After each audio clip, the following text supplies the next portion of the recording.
έως και 16 Αυγούστου και εν ώψη και των εκδηλώσεων και της εορτής εδώ της προστάτητος της έδρας του Δήμου. Εδώ υπάρχει μια ενημένη απόφαση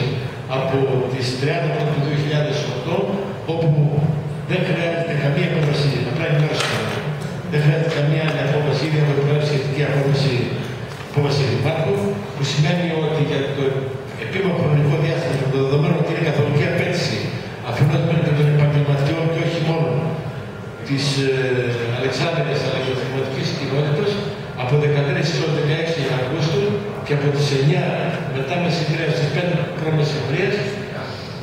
η Βετσοπούλου μέχρι ενός ορισμένου στον το οποίο στην απόφαση είναι οριοθετημένο μέχρι το ύψος της Europath περίπου, θα πεζοδρομείται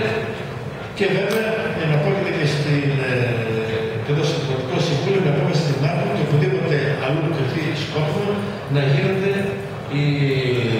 οι αναγκαίες αυτές αποφάσεις και παρεμβάσεις προς όφελος κυρίως και των πεζών, αλλά να προηγείται και μία έγκαιρη ενημέρωση και όλων των ενδιαφερομένων και πρωτίστως και των κατοίκων. Η σχετική απόφαση θα δημοσιευτεί και στα μέσα ενημέρωσης, στην ιστοσελίδα του Δήμου και πιστεύω ότι όλοι θα λάβουν